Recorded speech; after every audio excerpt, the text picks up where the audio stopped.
오늘 음향 상태가 썩 좋지 않습니다. 제가 일부 예배부터 계속 신경이 쓰이는데요. 좀 한번 손을 봐야 될 것 같습니다. 양해해 주시고 좀 노이즈가 발생하는데 여러분 양해해 주시 부탁드립니다. 자, 오늘은 설교를 준비하는데 제가 보통 설교를 준비할 때는 찬송가나 찬양이 생각나거든요. 근데 오늘은 유행가 가사가 생각이 났어요. 제가 고등학교를 졸업하고 대학에 막 들어갔을 때 유행했던 노래예요. 근데 목사가 부를 수는 없고요, 또 부르지도 못해요. 여러분께 가사만 소개해 드릴게요. 변진섭이라는 가수가 있습니다. 그 가수가 불렀던 희망사항이라는 노래가 있습니다. 자, 그 가사는 이렇습니다. 청바지가 잘 어울리는 여자, 밥을 많이 먹어도 배가 안 나오는 여자. 현실에서는 불가능해 보이죠? 그죠? 내 얘기가 재미가 없어도 웃어주는 여자, 난 그런 여자가 좋더라. 한 남자에게 희망사항이 있는 거예요. 난 이런 여자를 만났으면 좋겠어. 난 이런 여자가 좋아. 2절 볼까요? 김치볶음밥을 잘 만드는 여자, 웃을 때 목젖이 보이는 여자, 내가 돈이 없을 때에도 마음 편하게 만날 수 있는 여자. 3절 볼까요? 내가 울적하고 속이 상할 때 그저 바라만 봐도 위로가 되는 여자, 나를 만난 이후로는 미팅을 한 번도 하지 않은 여자, 난 그런 여자가 좋더라. 난 그런 여자가 좋더라. 남자가 난 이런 여자가 좋아, 난 이런 여자가 필요해 라고 노래를 불렀어요. 그랬더니 저 멀리서 한 여성이 이렇게 노래합니다. 여보세요, 날 좀 잠깐 보세요. 당신의 희망사항은 정말 거창하군요. 그런 여자한테 너무 잘 어울리는 난 그런 남자가 좋더라. 무슨 말이죠? 자, 이 남자가 아주 거창한 희망사항을 이야기했어요. 내 얘기가 재미가 없어도 웃어주고, 내가 돈이 없고 가난해도 마음 편하게 만날 수 있고, 내가 울적하고 속이 상할 때에도 나에게 위로가 되어지고, 나에게 그런 여자가 좀 있었으면 좋겠어 라고 말했죠. 그랬더니 이 여성분이 뭐라고 하는 거예요? 그런 사람 찾지 말고 당신이 그런 사람과 어울리는 먼저 그런 남자가 되세요 라는 거예요. 여러분, 우리 솔직히 세상에 그런 여자가 있습니까?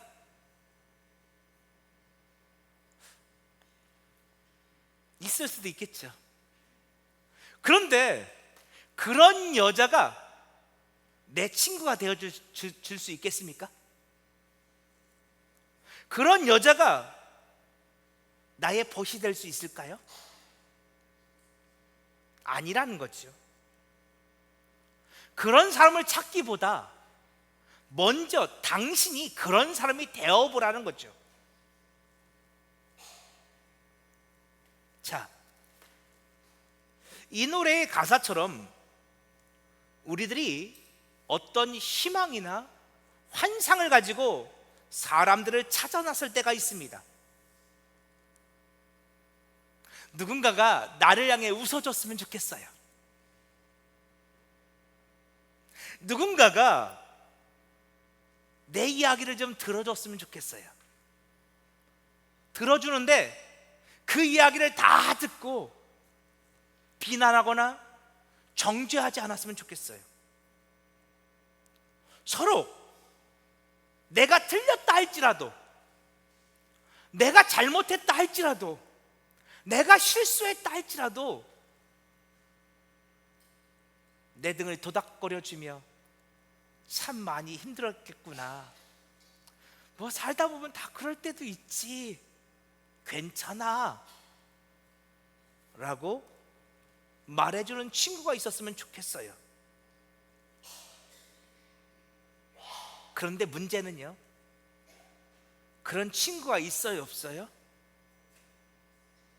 없어요. 내게 가족이 있어요. 남편이 있고 아내가 있고 부모와 자녀들과 형제들이 있어요. 자, 여러분은 여러분의 가족들에게 여러분의 마음속에 있는 것을 다 이야기합니까? 어떠세요? 여러분은 여러분 마음속에 있는 것을 다 털어놓고 삽니까? 어느 날부턴가 내 남편이고 내 아내인데, 내 부모님이고 내 자녀들인데 내 마음속에 있는 것을 다 털어놓지 못하고 살 때가 많습니다. 왜요? 상처를 당했거든요. 나는 믿고 이야기했습니다. 근데 돌아온 남편의 대답이, 돌아온 아내의 대답이 나를 더 아프게 했습니다. 내 남편은, 내 아내는 나를 이해해 줄 거라 믿었는데, 내 아픔 이야기를 들어주고 나를 정죄하기보다, 비판하기보다 나를 위로해 줄 거라 믿었는데, 내 편이 되어 줄 거라 믿었는데, 안타깝게도 그렇지 못할 때가 있더라는 겁니다. 그들의 말이 옳았습니다. 그들의 말이 정답이었습니다. 그러나 내가 그 이야기를 내 남편에게, 나 아내에게 고백할 때에는 내가 정답을 몰라서 이야기한 것이 아니었습니다.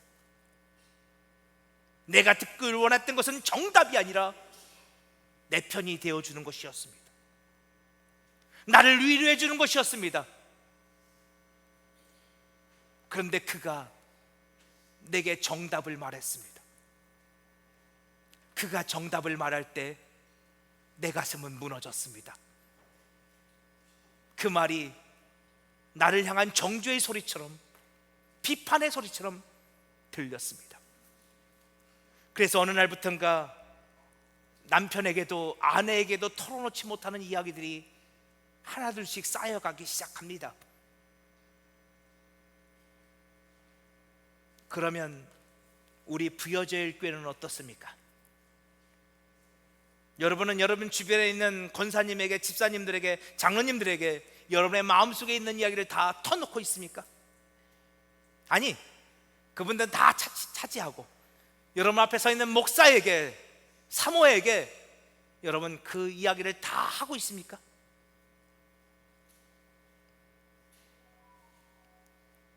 못하시는 분들이 많을 겁니다. 분명히 교회에 오면 우리는 한 가족이라고, 믿음의 형제라고 말하는데 내 마음을 터놓고 이야기할 사람이 교회 공동체 안에도 없습니다.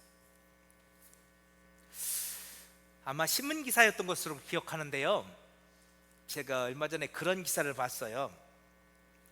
요즘 사람들이 외로움을 많이 호소하잖아요. 근데 주변에 사람이 없어서 외로운 건 아니잖아요. 주변에 사람들 많은데 외로워요. 특별히 자신의 마음을 털어놓을 수 있는 친구가 없더라는 거예요. 그래서 사람들이 어느 날부턴가 반려묘, 반려견을 키우기 시작했대요. 개와 고양이 말이에요. 그래서 집에 들어가면 개에게, 고양이에게 자신의 마음을 이야기하기 시작해요. 내가 오늘 하루 어땠는지, 내가 어떤 일을 당했는지, 내 마음이 지금 상태가 어떤지를 이야기해요. 그런데 개나 고양이가 좋은 게 뭐예요? 개나 고양이는 절대로 나를 정죄하지 않아요. 또 있어요. 개나 고양이가 소문내는 거 보셨어요? 개나 고양이는 누군가에 가서 내가 그랬대라고 소문내지 않아요. 그러니까 어느 날부터 사람들이 개나 고양이를 집에 키우면서 그 개나 고양이에게 자신의 마음을 토해내기 시작했더라는 거예요. 그런데 그러다 보니까 문제가 생겼어요. 무슨 문제예요? 죄송해요, 그냥 이해하고 들으세요. 개나 고양이는 내 말을 씹어요. 듣고 안 돼요. 그럼 무슨 말을 좀 해줘야 할 거 아니야. 개한테, 고양이한테 얘야 내가 오늘 이렇게 힘들었어, 그러면 무슨 말인가 좀 해줘야 할 거 아니야. 근데 개나 고양이는 아무 말도 하지 않는다는 거예요. 그래서 요즘 새로운 대화 상대가 등장했대요. 나를 위로해 줄 수 있는 진짜 좋은 대화 상대가 요즘 새롭게 등장했대. 그게 뭘까요? AI, 챗 GPT. 와, 아시네요 다. 예? 요즘 새롭게 등장했대요. 그래서 제가 어젯밤에요, 저도 한번 해봤어요. 제가 챗 GPT에 들어가서 제가 이렇게 이야기를 했어요. 나 요즘 외로워. 그랬더니 얘가 저한테 이렇게 말을 해줬어요. 자, 보세요. 외롭다고 느낄 때 정말 힘들죠. 사람들 사이에 있어도 마음이 허전하거나 아무도 진짜 내 마음을 놀라주는 것 같을 때 그런 느낌은 말로 다 설명하기 어려워요. 요즘 어떤 상황이 그런 마음을 들게 했을까요? 말해주면 같이 생각해 볼게요. 혼자만 겪는 게 아니라는 걸 알게 되면 조금은 위로가 될 수도 있어요. 와, 챗 GPT가요 이렇게 말해주더라고요. 제가 그래서 계속 거기서 댓글을 달고서 얘랑 대화를 할까 하다가 그만뒀어요. 어제까지는 여기까지만요.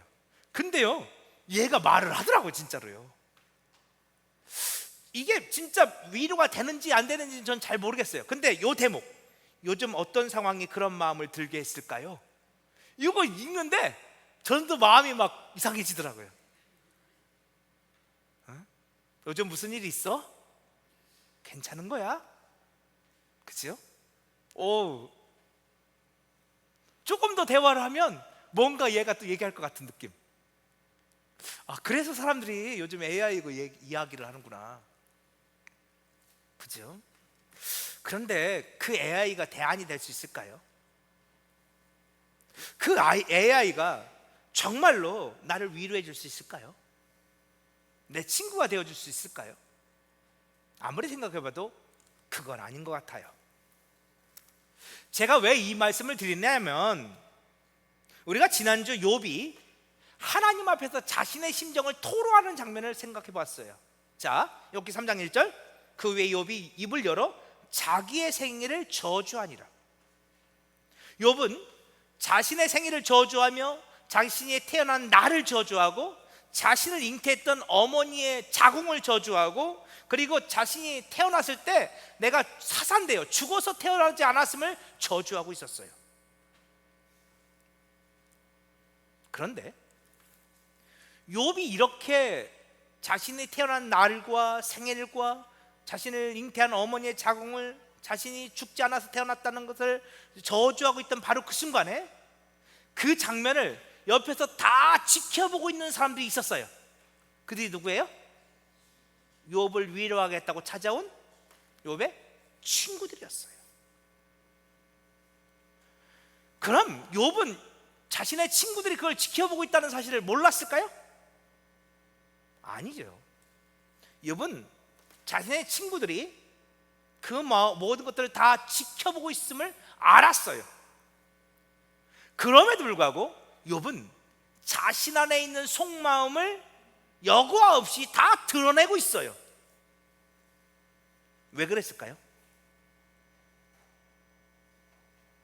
믿었기 때문이죠. 여러분, 친구라고 다 같은 친구는 아니죠. 어떤 친구는 내 속마음을 털어놓을 수 없는 친구가 있어요. 나의 허물이나 나의 연약함을 보여주면 나를 정죄하거나 비난하거나 또는 뻔한 정답을 이야기할 것 같은 친구들이 있죠. 제가 목사잖아요. 가끔 저 신학교 동기들, 친구들을 만나요. 근데 그 친구들 중에요, 언제나 정답만 말하는 친구들이 있어요. 언제나. 여러분, 목사들끼리 만났어요. 여러분, 그 순간에도 목사는 목사죠, 그렇죠? 그런데 그 순간만큼은 목사가 아니라 30년 전에 신학교에서 처음 만났던 19살, 20살 어린아이로 돌아갈 수도 있지 않을까요? 어때요? 그 순간만큼은 그냥 목사라는 타이틀 내려놓고 그냥 친한 친구로, 어렸을 때부터 봐왔던 친구로 마음 편하게 터놓고 이야기할 수 있는 친구가 한 번쯤 되어줘도 괜찮지 않을까요, 여러분? 어때요, 여러분? 그 순간에도 오랜만에 만났는데 그 순간에도 우린 다 같이 모여서 목사니까 바른 얘기만 해야 돼 라고 할까요? 여러분, 그건 아닌 것 같잖아요? 우리 교회 선생님들이 많으신데 선생님들이 모였단 말이에요. 그죠? 그 중에는 사범대학 학교 다니는 친구들도 있을 거예요. 오래간만에 만났는데 말이에요, 학교에서 아이들 가르치는 것처럼 그렇게만 얘기해야 될까요? 때로는 그 옛날 함께 대학교를 다녔던, 캠퍼스를 거닐었던 친구가 되어서 이야기할 수도 있지 않겠어요? 그런데 어떤 친구들은 그런 친구가 있어요. 만나면 빈틈이 없어요. 만나면 바른 얘기만 해요. 정답만 말해요. 여러분, 그런 친구들에게 내 속마음을 털어놓으면 그 친구는 분명히 나에게 화살을 날릴 거예요. 그러니까 속마음을 털어놓지 않아요.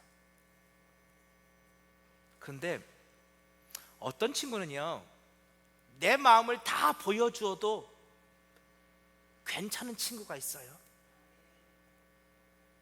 내가 목사지만 오늘만큼은 그냥 30년 전에 19살짜리야.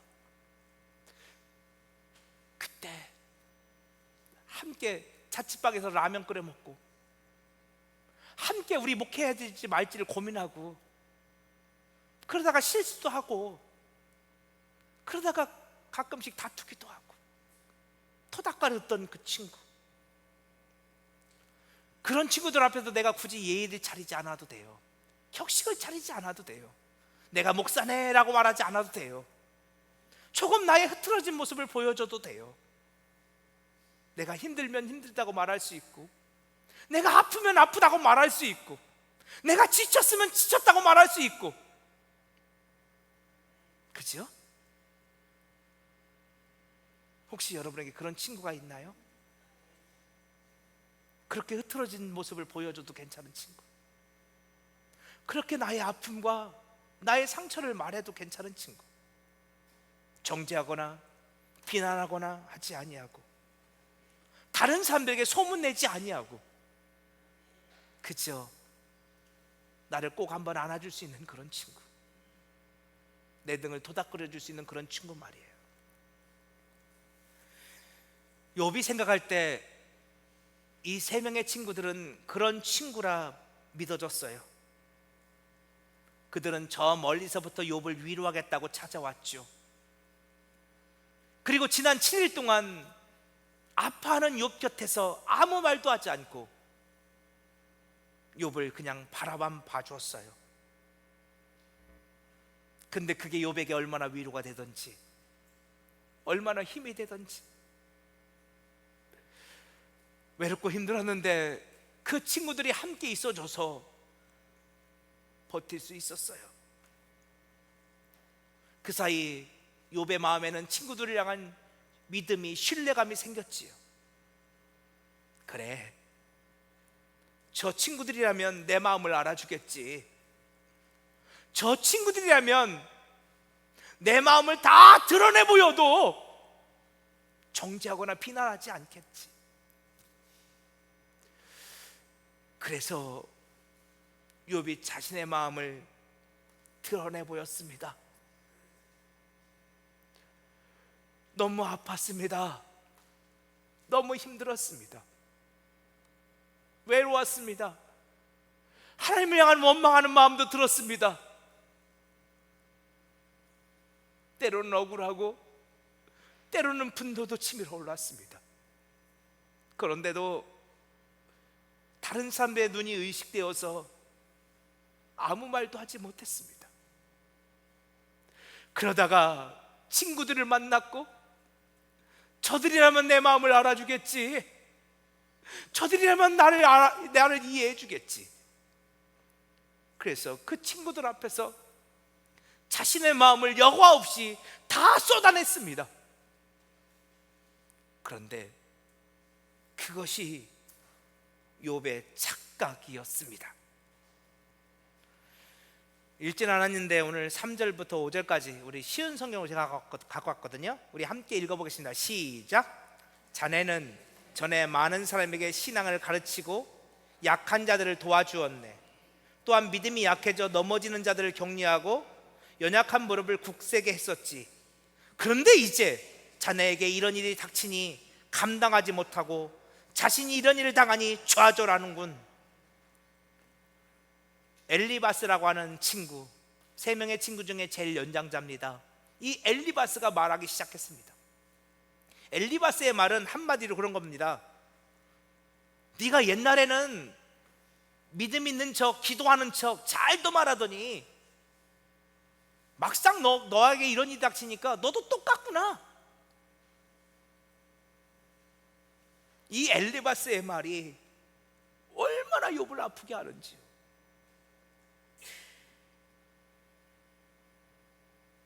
네가 그동안 네가 살만하니까 그런 말 한 거지. 이제 보니까 너도 똑같네. 뭐 사람들한테 믿음이 어쩌고 기도가 어쩌고 하나님이 어쩌고.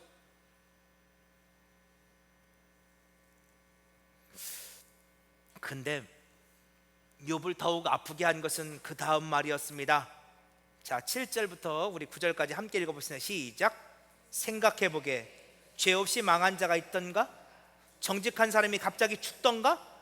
내가 본 바로는 악의 밭을 갈고 죄를 심는 자들은 뿌린 대로 거두며 하나님의 손길에 망하고 하나님의 진노에 끝장이 난다네. 엘리바스가 말합니다. 생각해보게. 이 엘리바스는 지금 자신의 생각을 말합니다. 죄 없이 망한 자가 있던가? 정직한 사람이 갑자기 죽던가? 그런 일은 없다는 거예요. 그러니까 지금 욥이 당하는 고난은 죄 때문이라는 거죠. 내가 본 바로는 악의 밭을 갈고 죄를 심는 자들은 뿌린 대로 거두어 심은 대로 거두는 거야. 죄를 심었으면 당연히 심판받아야 마땅하지. 엘리바스는 끊임없이 자신의 생각을 이야기합니다. 여러분, 엘리바스의 말이 옳습니까? 틀렸습니까? 옳습니다. 심은 대로 거두는 법이죠. 그것이 하나님의 법칙입니다.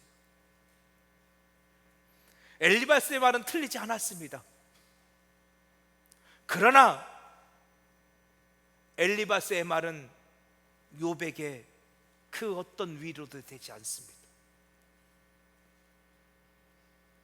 옳다고 다 옳은 말이 아닙니다. 옳은 말이라 할지라도 해야 될 때가 있고 하지 말아야 될 때가 있습니다. 내가 생각할 때 옳은 것이 정말 옳은 것이 아닙니다. 그 옳은 말이 사람을 살릴 수도 있지만 그 옳은 말이 사람을 죽일 수도 있습니다. 그 옳은 말이 어떤 사람을 교회 밖으로 끄집어낼 수도 있습니다. 엘리바스의 말이 틀린 거 아닙니다. 그러나 엘리바스의 말은 욥에게는 지금 적당한 말이 아닙니다. 그럼에도 불구하고 엘리바스는 자신의 생각을 계속해서 말합니다. 그리고 심지어요, 여러분 13절부터 17절 보면요, 엘리바스가 자신의 말을 증명하기 위해서 자신이 경험한 어떤 영적 체험을 이야기합니다. 내가 환상을 봤다는 겁니다. 그런데 그 환상 가운데서 엘리바스는 천사를 보았습니다. 어쩌면 그 천사가 하나님일지도 모릅니다. 그런데 그 천사가 그렇게 말했다는 겁니다. 17절 우리 빨간 글씨 한번 읽어볼까요? 시작. 사람이 어찌 하나님보다 의롭겠느냐, 사람이 어찌 그 창조하신 이보다 깨끗하겠느냐. 여러분 이 말 맞습니까? 틀렸습니까? 맞죠. 사람이 어떻게 하나님보다 의롭겠습니까? 사람이 어떻게 창조주 하나님보다 깨끗할 수 있겠습니까? 맞죠. 근데 이 말을 지금 엘리바스는 욥을 공격하는 데 사용합니다.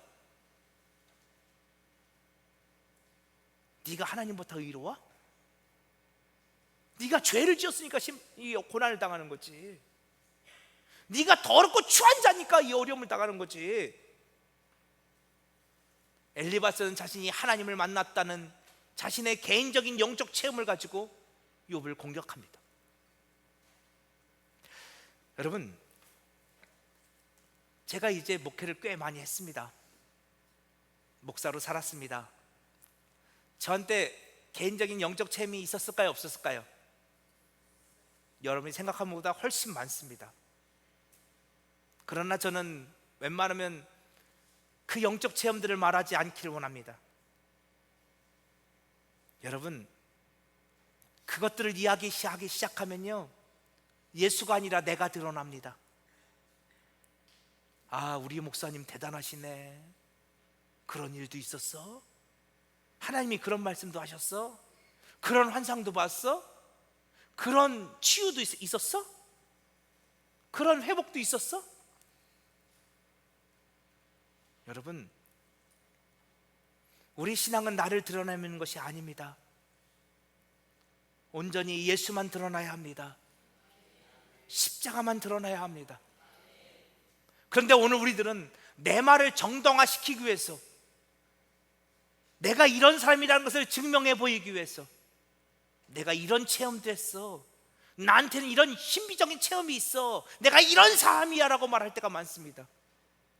그런데 그러다 보면 어느 순간 예수는 뒤로 사라지고 내가 드러나 있습니다.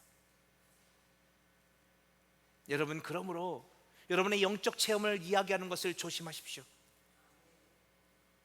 절대로 그것을 가지고 여러분을 드러내지 마십시오.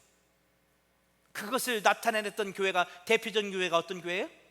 고린도 교회예요. 고린도 교회는 그것 때문에 너무너무 어려움을 겪습니다. 엘리바스가 지금 그렇습니다. 자신이 한 영적 체험을 가지고 욥을 비난하고 정죄합니다. 여러분, 여기서 엘리바스의 문제점을 발견합니다. 엘리바스는 율법은 압니다. 그런데 복음은 모릅니다. 이 이야기는 다음 주에 할게요. 여러분, 율법으로 말하면 엘리바스의 말은 다 맞습니다. 그런데 여러분, 복음으로 말하면 엘리야스는 틀렸습니다. 다 옳다고 옳은 말이 아닙니다. 여러분, 복음을 보십시오. 복음이 옳습니까, 여러분? 복음이 공평합니까, 여러분? 복음은 공평하지 않습니다. 죄를 지었는데도 하나님은 용서하시겠다고 하십니다. 죄를 지었으면 사망입니다. 심판받아야 합니다. 그런데 하나님은 그 죄인들을 의롭다 여겨주십니다. 여러분, 이것이 복음입니다. 복음은 모든 죄와 허물을 덮습니다. 복음은 죄인 되었던 우리를 하나님의 자녀로, 하나님 나라의 백성으로 우뚝 세워줍니다. 여러분, 이것이 복음입니다. 율법으로 보면 복음은 옳지 않습니다. 율법으로 보면 복음은 공평하지 않습니다. 그러나 십자가로 보면 복음은 은혜입니다. 엘리바스는 복음을 몰랐습니다.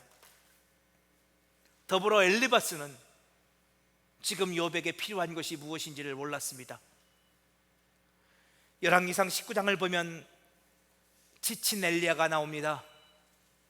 갈멜산에서 450대 1의 싸움을 싸웠고 승리했습니다.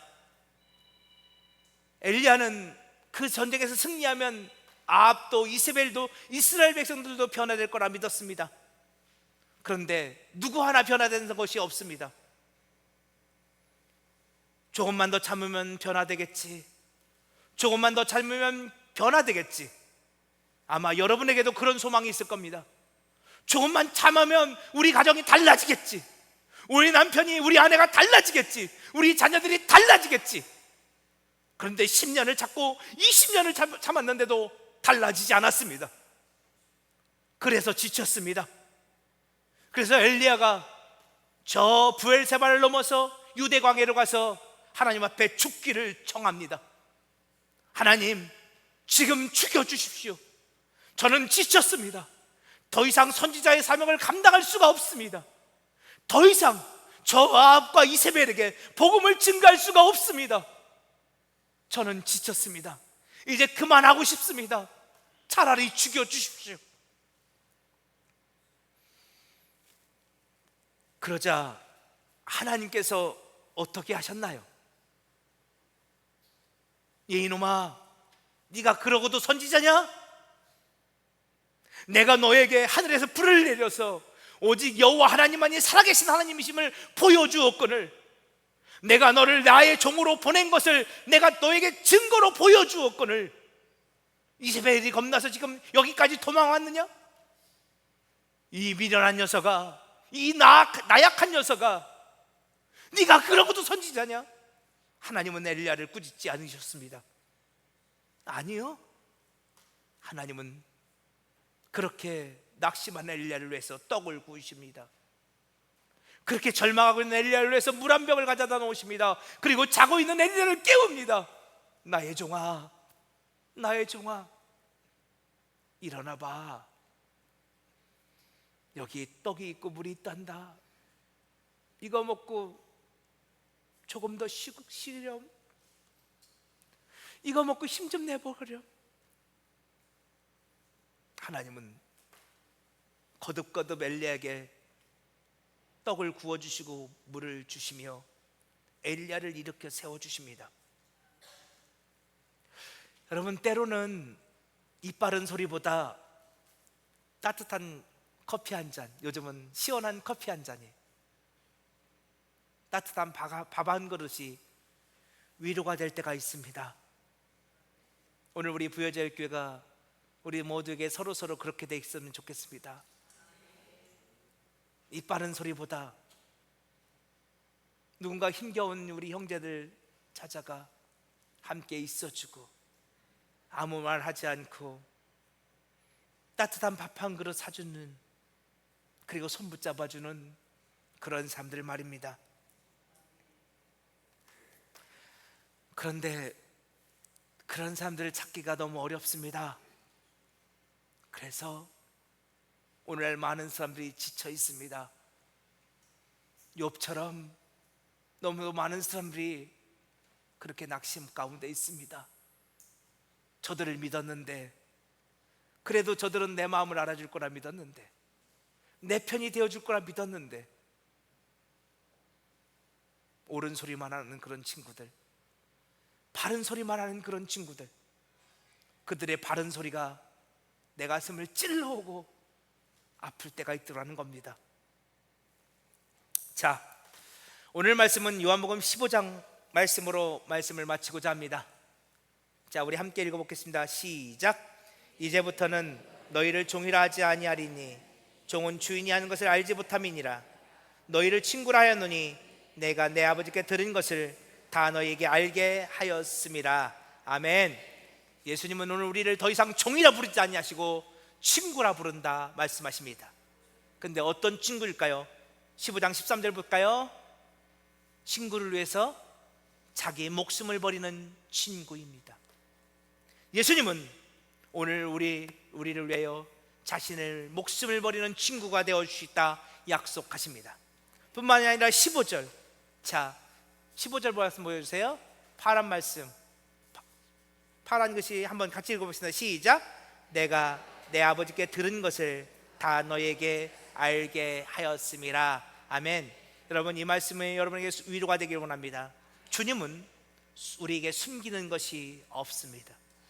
주님은 우리에게 당신의 하나님 나라의 비밀을 말씀해 주시겠다 약속합니다. 그런데 이 말씀에는 또 이런 위로의 말씀도 포함되어 있습니다. 수고하고 무거운 짐진 자들아 다 내게로 오라. 내가 너희를 쉬게 하리라. 그 어떤 고민이든 그 어떤 상처든 아픔이든 다 내게로 가지고 오거라. 다 내게 쏟아 놓아 보거라. 사람들에게 말하지 못한 아픔이 있느냐? 상처가 있느냐? 다 내게 쏟아 놓아 보거라. 내가 너희를 쉬게 하리라. 내가 너희를 위로해 주리라. 여러분, 그렇습니다. 친밀한 친구 사이에는 비밀이 없습니다. 나의 비밀을 다 토해 놓아도, 쏟아 놓아도 그 친구들은 내 마음을 이해해 주고 위로해 줍니다. 언제나 내 편이 되어 줍니다. 그것처럼 우리를 위해 목숨을 버린 우리 예수님은 오늘 우리가 우리의 마음을 쏟아 놓을 때, 토해 놓을 때 우리의 편이 되어 주심을 믿으시기 바랍니다. 여러 주님께서 여러분의 친구가 되어 주실 것입니다. AI에게 말하지 마시고요, 주님께 여러분의 마음을 쏟아놔 보시기 바랍니다. 주님이 여러분 가운데 찾아오셔서 엘리야에게 떡과 물 한 잔을 주시며 그를 이렇게 세우신 것처럼 여러분을 위로해 주실 것입니다.